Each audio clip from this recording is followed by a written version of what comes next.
Hey everybody, how you doing today? I'm Doc. I'm Dana. This is Doc and Dana show. Let's see here. Today we actually have a number of emails that were sent to us, about 1,000 or so. So we're actually going to start with Charles out of Sacramento, who sent us a actual question as far as our highbrow question of the day, which is deep space travel. And our lowbrow is going to be Miss Judith out of Lake Charles, who wants to talk about haters.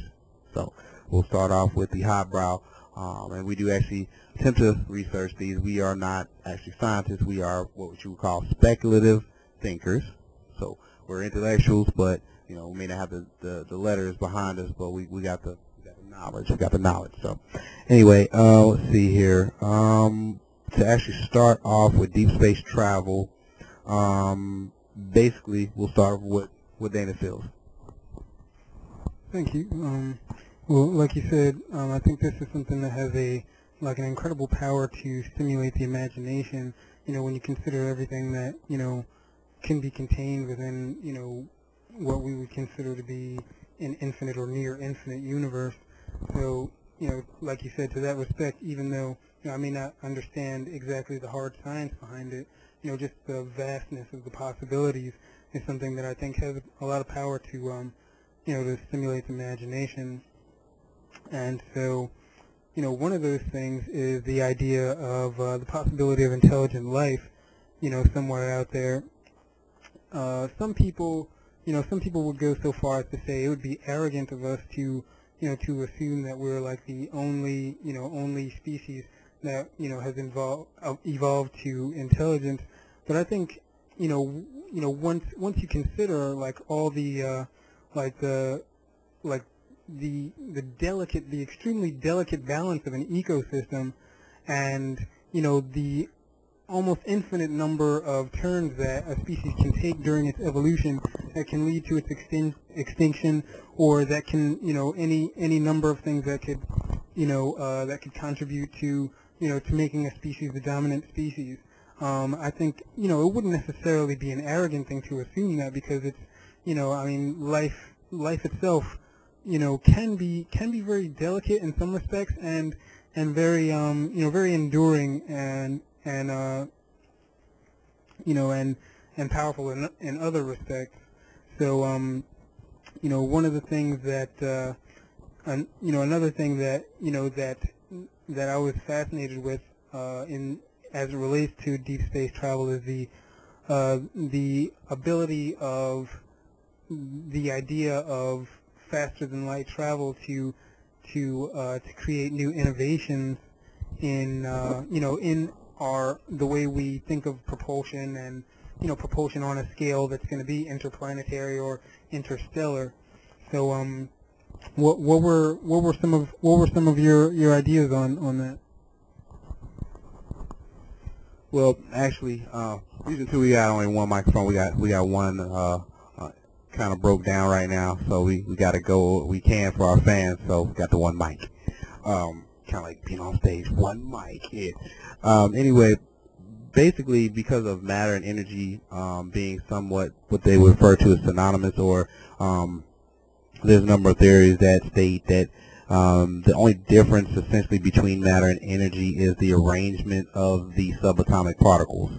So in other words, there's no difference between me, maybe the incandescence of a light bulb, which of course is excited electrons moving through a copper wire or tungsten, so to speak, to make it become, in a vacuum, of course, to become incandescent. There's no difference between the matter of my body and the actual energy released from the electrons moving within, say, a light bulb. So essentially, with that conversion of matter to energy, energy to matter, exciting the subatomics of both, you have to consider that light is a form of energy. So in other words, you could say matter, energy, light on an electromagnetic scale. Light being related, of course, to everything from heat to gamma rays to X-rays are all on that electromagnetic scale.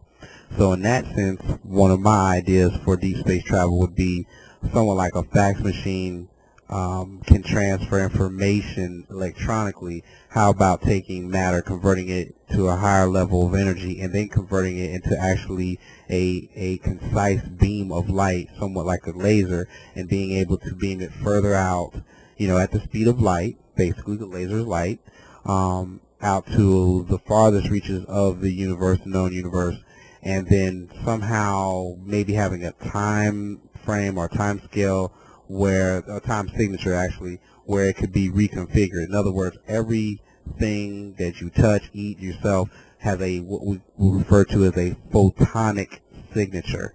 If you can convert matter to energy to light, there's a signature for everything as far as the arrangement of atoms and then reconfiguring those atoms. So in other words, you would basically say, for instance, and we'll probably get into this later in other shows about teleportation.